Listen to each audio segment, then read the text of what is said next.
the silent front line before the storm. North of Avdiivka, the air hangs heavy with tension. This is not just another patch of Ukrainian soil.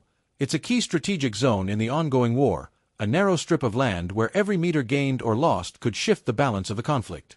The town itself has become a symbol of defiance, standing resilient against Russia's relentless push for control in eastern Ukraine.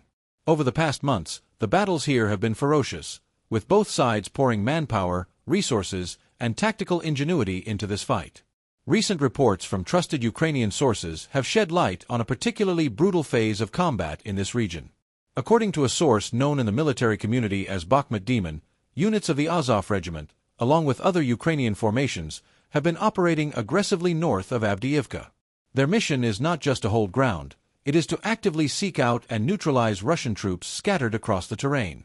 The term used by the source was stuffing, a word that might sound almost harmless at first, but in the context of war, it is anything but. Here, stuffing refers to the methodical, relentless elimination of enemy fighters, hunting them down one by one in a calculated, disciplined manner. To truly grasp the weight of these operations, one must understand the unique nature of this battlefield.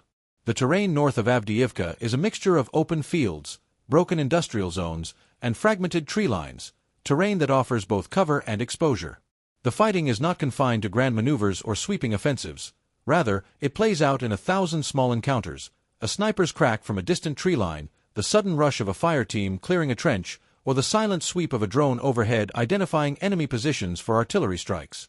The Azov Regiment, once a controversial name in Ukrainian politics and international media, has now earned a reputation for its discipline, adaptability, and fierce combat effectiveness. Alongside them, other Ukrainian units bring a variety of battlefield skills: reconnaissance, demolition, drone warfare, and precision artillery coordination.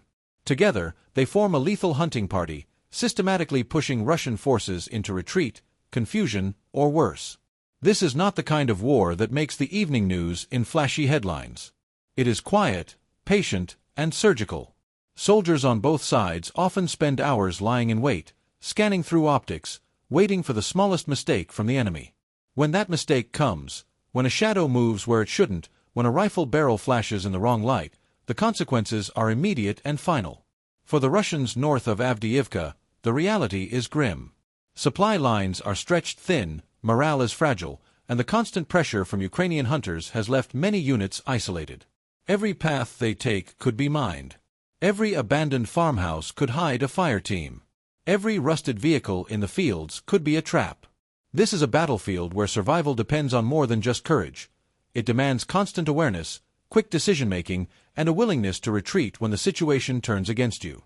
Yet the Ukrainian fighters here are not operating in isolation. Every operation is tied to a broader strategy. Drone operators feed live intelligence to commanders miles away.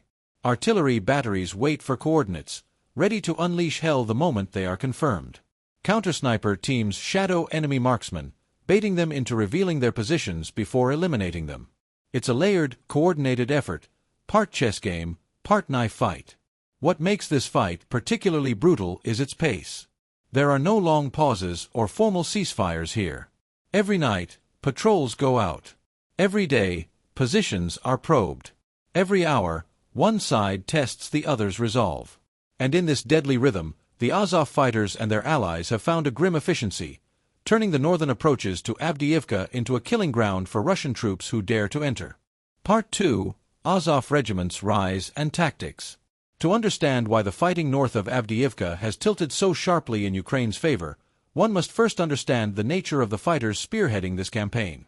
Among them, the Azov Regiment stands out, not just for its combat skill, but for the evolution of its role in Ukraine's defense since the early days of the war.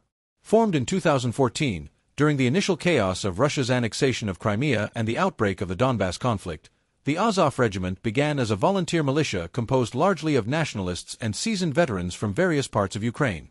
In those early days, they were operating with limited resources but an unshakable will to fight. They had to adapt quickly, often learning tactics on the fly while facing an enemy that had the advantage of heavy equipment, air support, and a steady flow of reinforcements from across the Russian border. Over the years, the Azov Regiment underwent a transformation. What was once a loose, volunteer fighting force became an integrated unit within the Ukrainian National Guard.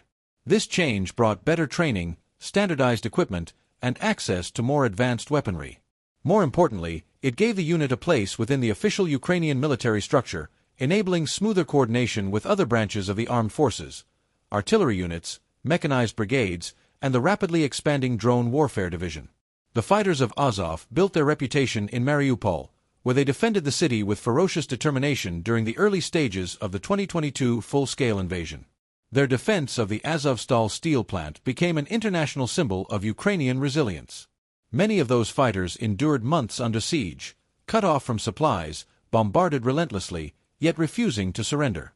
That battle etched the name Azov into Ukrainian history, and for many of the surviving fighters, it hardened them into some of the most battle-tested soldiers in the country. Today, north of Avdiivka, Azov is applying the hard lessons it learned in Mariupol and elsewhere. Their tactics blend precision and patience with aggression and speed.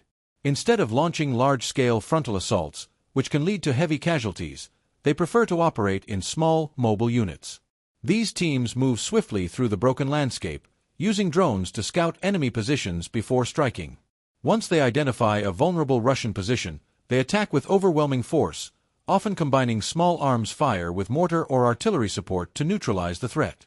One of Azov's most effective strategies is its integration of drone reconnaissance into every stage of combat. Ukrainian drones, many of them modified commercial quadcopters, hover quietly above the battlefield, feeding live video to operators who can track enemy movements in real time. In some cases, these drones are weaponized, carrying small explosive charges that can be dropped directly onto enemy trenches, vehicles, or even individual soldiers. The psychological impact of knowing that the sky above you might be watching and killing cannot be overstated. Another hallmark of Azov's tactics is deception. They excel at feints and ambushes, luring Russian troops into kill zones where hidden machine gun nests, snipers, and pre-sighted artillery positions await. Sometimes they allow the enemy to advance just far enough to feel confident, only to trap them in a deadly crossfire. Communication is another factor that sets Azov apart. Every unit, no matter how small, operates with a level of autonomy that allows them to make split-second decisions on the ground without waiting for higher command approval.